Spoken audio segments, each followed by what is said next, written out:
My name is Emily Willard. I'm a 2014 Rotary International Peace Fellow. I studied for the Professional Certificate in Peace and Conflict Resolution. Now I am a PhD candidate at the University of Washington here in Seattle. My dissertation research, so my research project, is working on a collaborative project with the town of Nuevo, Amenacer, which in English is New Dawn. And in the region where Nuevo Amenacer is, there's a large problem of access to water. Mi nombre es Héctor López, soy presidente de CUCODE. Como no tenemos agua suficiente en la comunidad, estamos tomando agua embolsada o de garrafón. Pero hoy tenemos esta agua.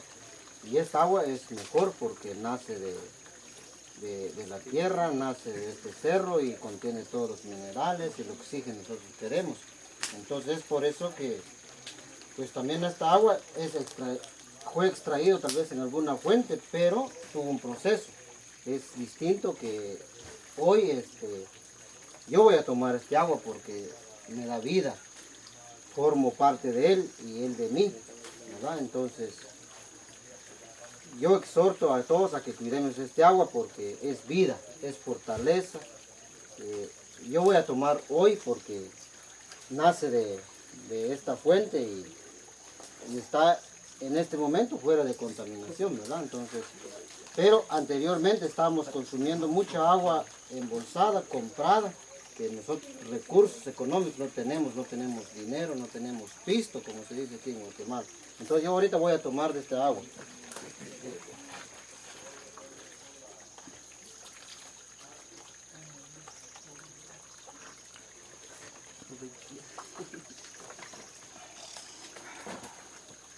Muchas gracias, Madre Naturaleza, Madre Tierra, y tengo vida gracias a ti.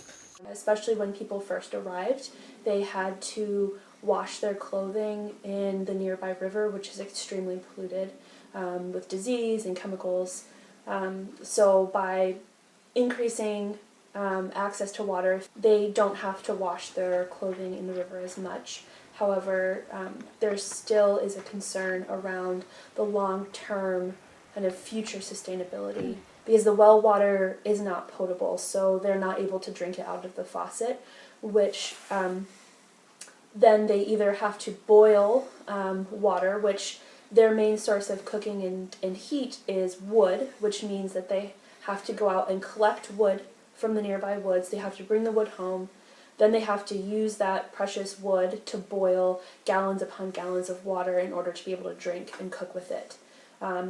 And for those of people who have maybe slightly more money, but still not a lot of expendable income, purchase bottled water.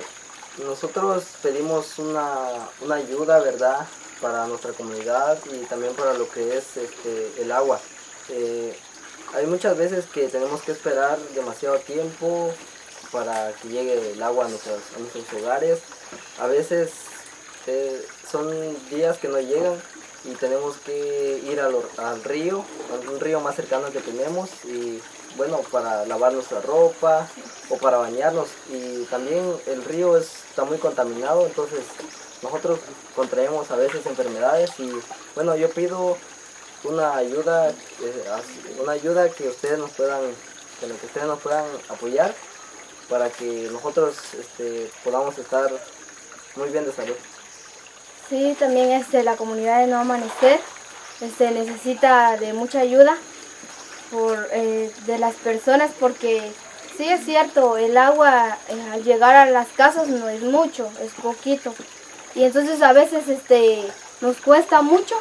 I saw that kind of anxiety and concern around access to water during my time when I stayed in Nuevo Amenacer. So, for example, water is only available 2 hours a day, every other day. So you have to remember which day is kind of your water day and kind of plan your doing laundry, cleaning, doing dishes, around, and you're bathing around when the water is going to be available. So usually it starts at 6 in the morning which is normal time for people to get up and be working there. And it would only be around for 2 hours. So you would have to fill up your cistern, which is on the roof of your house, so that way you could flush the toilet and take a shower. And then also you have to fill up your large tank, which everybody uses for cooking water as well as laundry. Porque como ustedes verán aquí en Guatemala no tenemos los suficientes recursos para poder hacer un proyecto grande. Y para eso necesitamos la ayuda de ustedes, de muchas personas que quieran donar. Sí, falta ya poco, pero les agradecemos igual por el apoyo que ya nos han dado. Y esperando también que podamos cumplir esa meta que nos tenemos preparados. In the future, this piece of land with the natural spring will further augment their well water. If they could get funding to be able to not only secure the final purchase of the land, but also the infrastructure to bring the water to their town and be able to drink it straight from the tap, which is something they do not have access to right now.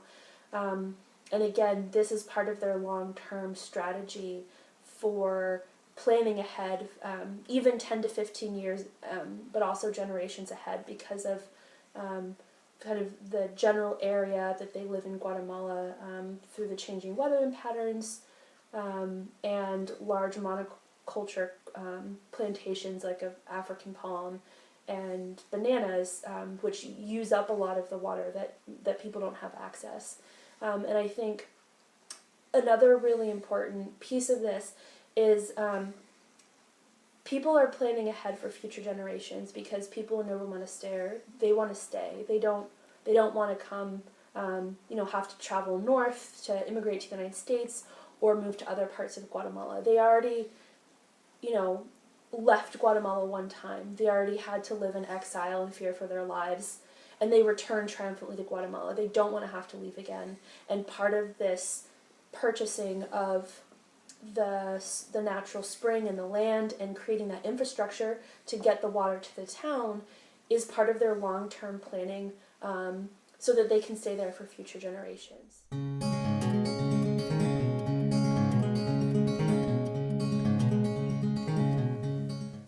So as a Rotary International Peace Fellow, I think it's really important to support this project, because it helps Nuevo Amenacer achieve their goals for future sustainability. So they have an incredibly strong self-governance program. They're making these decisions to secure the future for themselves and their children. And I think it's really important to support their own efforts and their own goals and priorities around health, access to water, and further strengthening their community.